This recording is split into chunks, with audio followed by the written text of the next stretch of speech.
Attention listeners, AfterSight's annual hike is coming up on July 27th. It was a really good experience for me. Visit aftersight.org/hike and become an audio trekker today. That hike today gave me so much courage.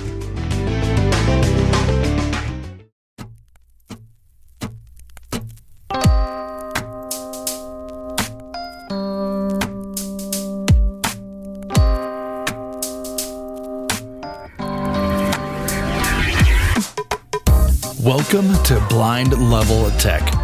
This isn't just accessible tech talk. This is technology on a whole new level. We're showing you just how possible it is to live the life you want. Indeed. Welcome to another episode of Blind Level Tech. I am, of course, your host, Evan Starnes, and I am joined, of course, by my one and only co-host, Kelvin Crosby. Hey, so good to see you, even though I can't see you. It's another beautiful day in the neighborhood, Evan. Indeed, and it I is. tell you, I think what's exciting about my tech pick of the week is, I think I wanted to put the kit together for all of you that wanted to get into podcasting or wanted to do any audio thing and start at a lower cost, but it's a great setup where you can do a video podcast and get the best podcast possible. So that is an Anchor C work webcam and the 21 ATRX 2100 NX. It's the X, yeah. It's something an like X, that. right? Yeah. Yeah, something like that. It's an X. And you put that kit together and you have a computer, You're going to have a solid podcast, pretty much. Solid podcast. You can put it on YouTube. You can put it on any platform, and it's going to sound good. Absolutely. You're not going to sound like garbage. So what's your tech pick of the week, Evan? Well, okay, anything Anchor, is good. And yeah, we're just jumping in here. But my tech pick of the week this week is actually an app that I've had for a while that's been out for a long time called VoiceStream Reader. And why is it my tech pick this week? Well, for those who use the VoiceStream Reader app, it is now possible to, besides using all of the many, many text-to-speech voices they have, you can use your personal voice on your iPhone if you've created one. Yes, you might sound a little bit monotone, but if you want, if you want to have yourself reading like a PDF or something, you can do that now. But it is kind of scary sounding. But hearing yourself over and over again, that's a little much for me. Absolutely.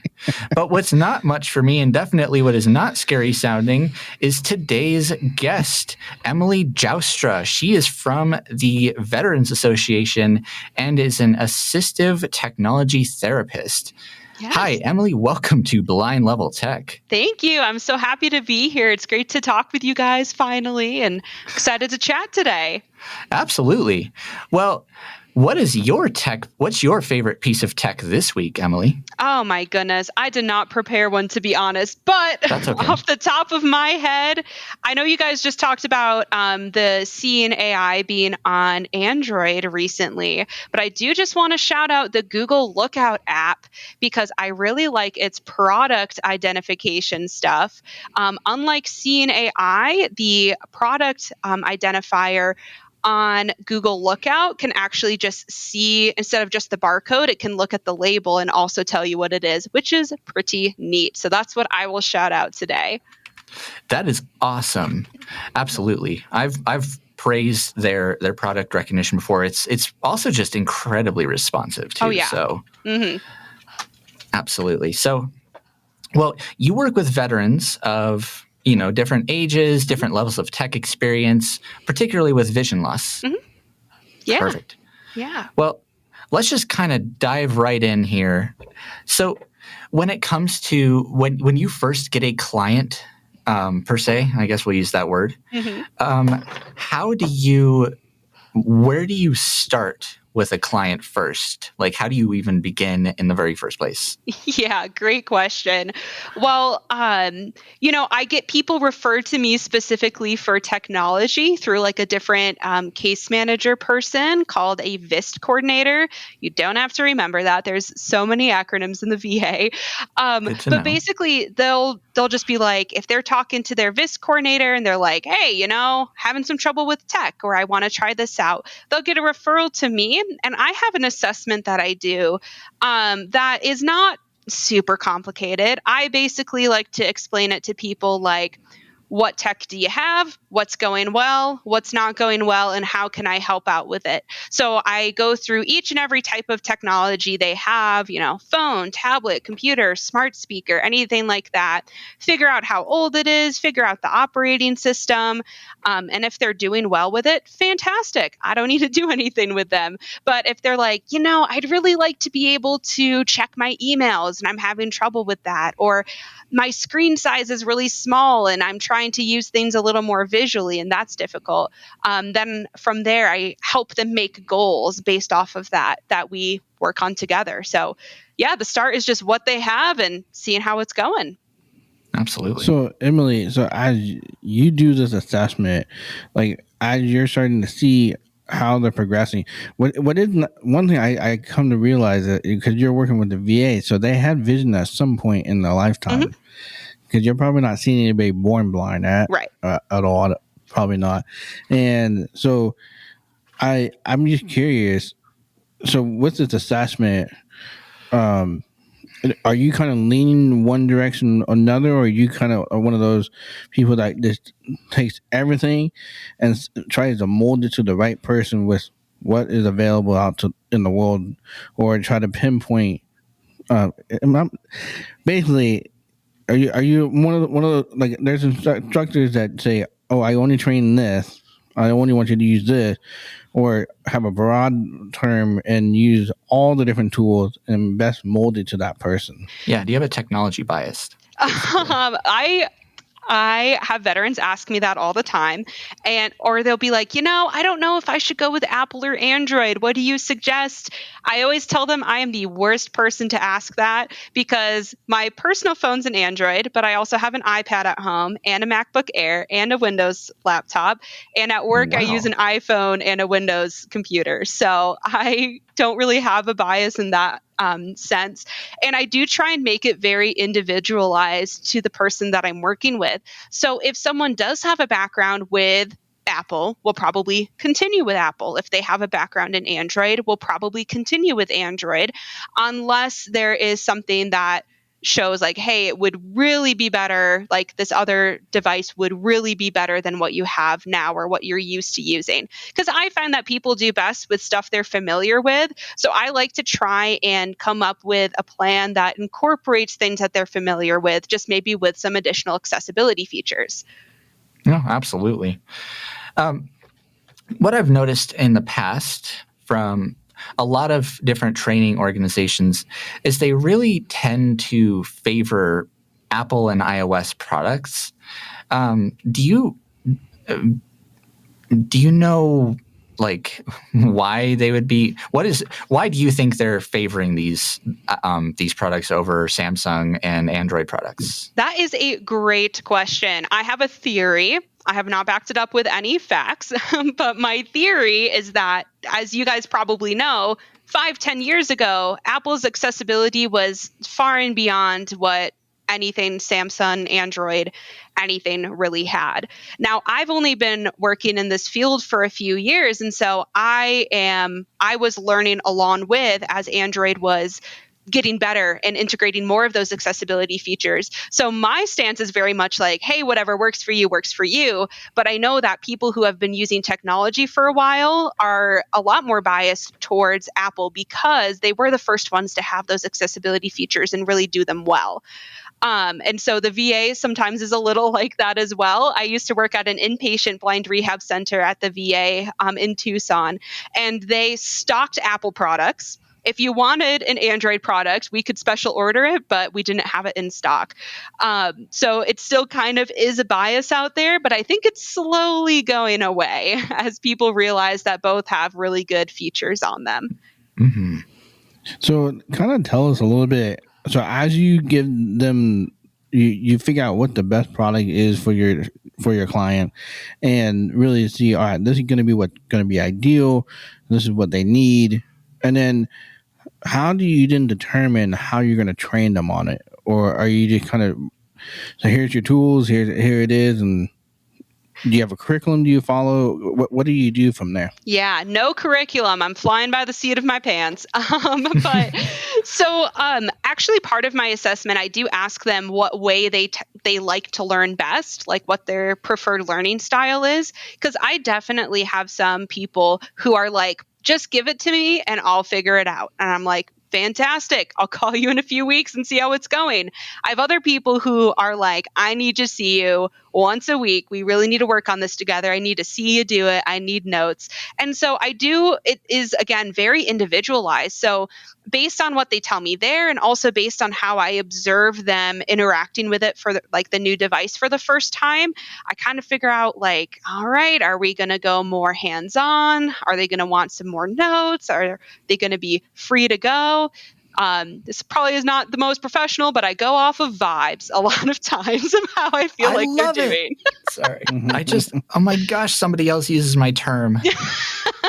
Vibes. Vibes. Oh, wow. Watch out for those vibes coming, Exactly. people. Giving me Just bad watch them out. vibes. I love it. How do you go about,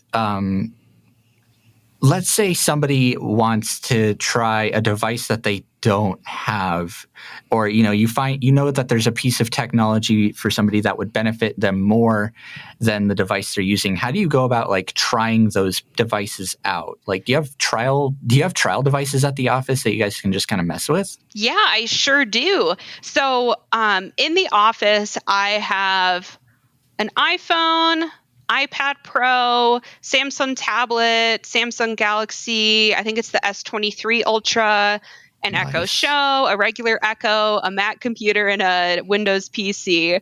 Better keep me away from your office. I know. I was going to say, maybe I shouldn't tell people this is all in my office. Right? If it all disappears, we know what happened. But yeah, so I have all of this technology here to trial with. There are some things sometimes that people want to try that I don't have.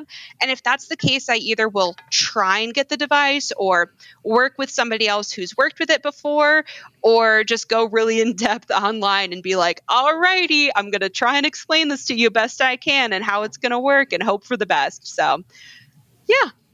Absolutely. So do you find, so when it comes to screen readers on your end, because this is always a sticky situation, is what screen reader you're going to best provide for that individual.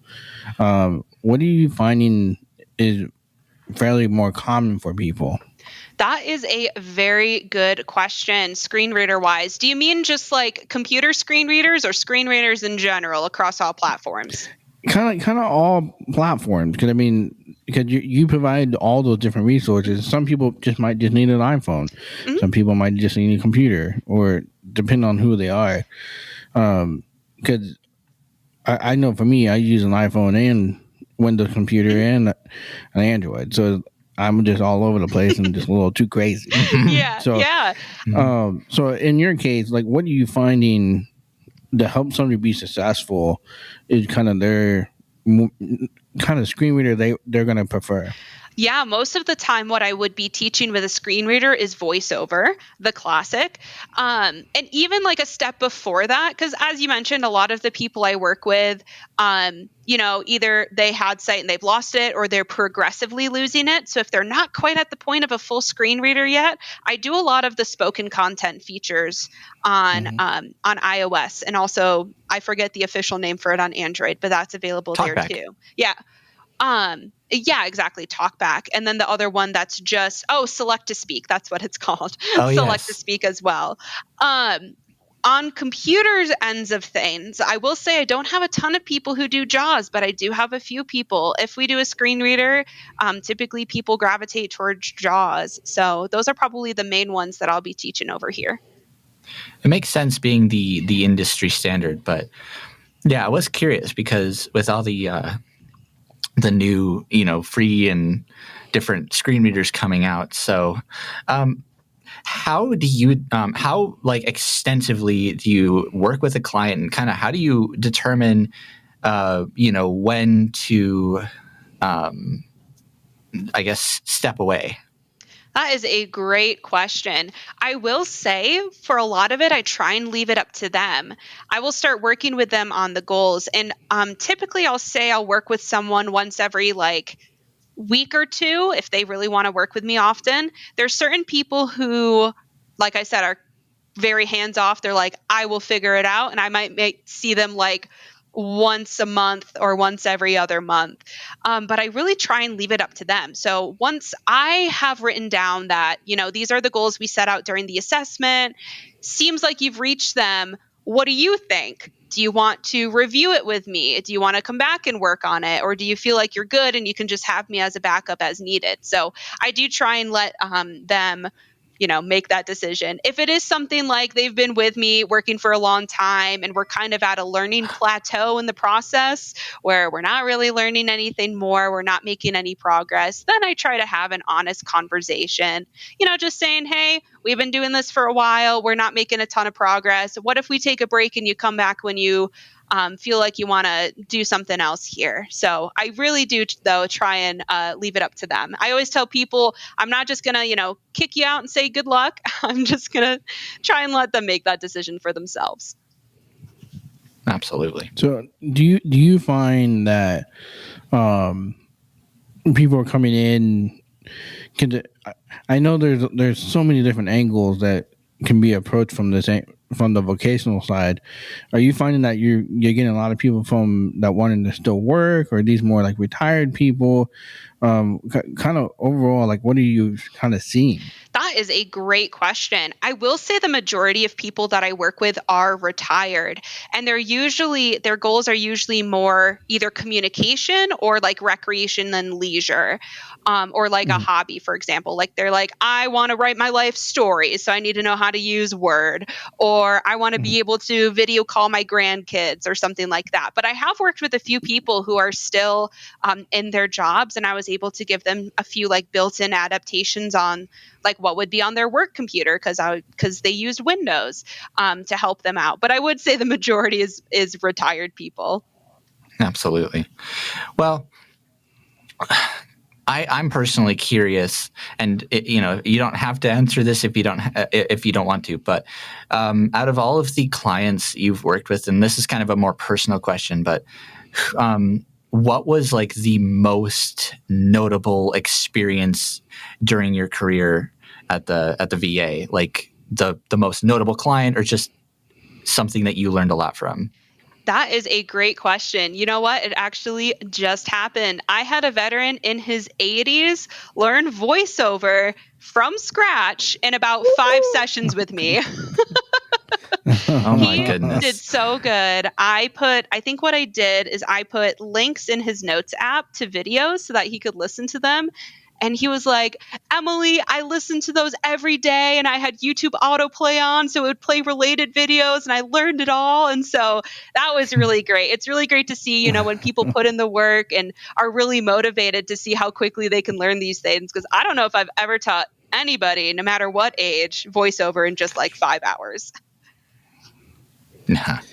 I mean, if you got the brains, I mean, I'm one of those people too. Before I lost all my clarity and my vision, I didn't really know VoiceOver, and I literally taught myself within, I think, 2 or 3 days. Mm-hmm. I mastered VoiceOver. Impressive. And so, it's the same thing with JAWS. I did the same thing with JAWS. Granted, I actually used to do what you did. But yeah, I did Kelvin, it on you got past deployment. experience at the.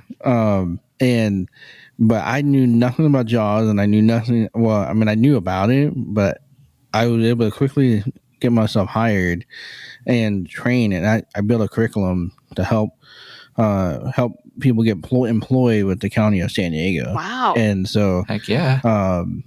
so it was a little bit different than what you did in that frame, but we had to do the assessments. We had to do a lot of the similar things. And so it's nice to hear that you're not pinhoning people into their technology, because that's always one of the biggest struggles is when you have all this technology and you kind of get laser focus on one technology, and then you kind of push that kind of on them. But really, I like to hear that you're molding it to the individual, Giving them the freedom. Yeah. And that's kind of what's really important, because like VoiceOver is a different technique. JAWS is a whole nother technique. NVDA is something a little bit different. It's all learning curves. Yeah. Absolutely. So, and it kind of uses different brain powers. Yeah, for sure. So, absolutely. Well, Emily, thank you so much for all of that wonderful information. It is actually now time for one of our favorite segments that actually, depending on how you look at it, requires some brain power or doesn't actually. But it is now time for Sandwich of the week. On my road trip, ended up hitting up. I only had one sandwich on my road trip. Other than I ate pretty much pizza and got sick of it. Yeah, I'm pizzaed out for the next month. But I got to have a really delicious, nothing super fancy, but it was a turkey and cheese. And but I put, pickles and onions and mustard, no mayonnaise. Ew. And it was yummy. I wish I'd gotten a 12-inch. But but Kelvin, what is your sandwich of the week this week? all right, you ready for this one? Oh, you I'm ready for this one, everybody? I'm on the edge of my chair. I mean, this is the sandwich. I mean, it's called the Kelvin Philly. I mean, I tell you, it's the best Philly cheesesteak you're gonna ever have. So, granted, if you go to Jersey Mike's and say you want a Kelvin Philly, they're not gonna know what you're talking about. So, just say you're gonna have Philly cheesesteak with no vegetables and jalapenos with no vegetables. So all you're gonna have is jalapenos and steak and the bread, and oh man, that is your Kelvin Philly. I feel like that'd be easier to eat, but yeah. Emily, you got a sandwich of the week? I sure do. Shout out to my regular breakfast, which is the Jimmy Dean croissant, egg, and sausage breakfast sandwich. Can't That's go on with that. Keeps me going every day. Super convenient too. You just pop it in the microwave, and in 2 minutes you got yourself a breakfast. You don't have to make things. Amen. Right? Well, Emily, before we wrap up this episode, personally, from my observations, there's definitely some really good key takeaways. But is there anything in particular you would like our techie audience to walk away with? I don't know. Nothing in particular. I mean, just keep learning this stuff because as we've talked about, it keeps changing and things get, easier and better. So just keep messing with it because you'll find something new. Yeah. And if you really, really want and are determined to learn something, you can learn it in 3 days, like the 80-year-old that learned VoiceOver. I'm actually like that. I'm going to be honest. That's my first time hearing that, and I'm impressed. But that is awesome. So, yeah, Kelvin, anything you'd like to add before we wrap this episode? I think one thing is I just want to encourage everybody. As you know me, I'm always trying to live beyond my own challenges. Yep. But we find ourselves in situations we don't know what to do. And I just want to encourage everybody to say, hey, let's have a little joy in this moment. And let's persevere. And let's overcome that barrier. So if I can lift your spirit up today, that's what I would love to do. And encourage you all to say, I'm going to find a little joy in whatever the hard thing that I'm dealing with today. Absolutely. Well, Emily, thank you so much again for being on BLT with us. Yeah, thank you so much. I had a great time. It was great chatting with you. Absolutely. And thank you all so much for joining us yet again for another episode of Blind Level Tech. I'm actually not sure. Okay, when is this coming out? Actually, believe it or not, I completely forgot it. I'm a dunce. Our Audio Trekkers hike is literally like a couple of days away. And there's still time to register. You can still go to aftersight.org/hike and come join the Audio Trekkers and join Team Blind Level Tech because we are going to kill it during this hike. Yep. And we're going to hip and horse and gallop Hippopotamuses on our way up and the horses.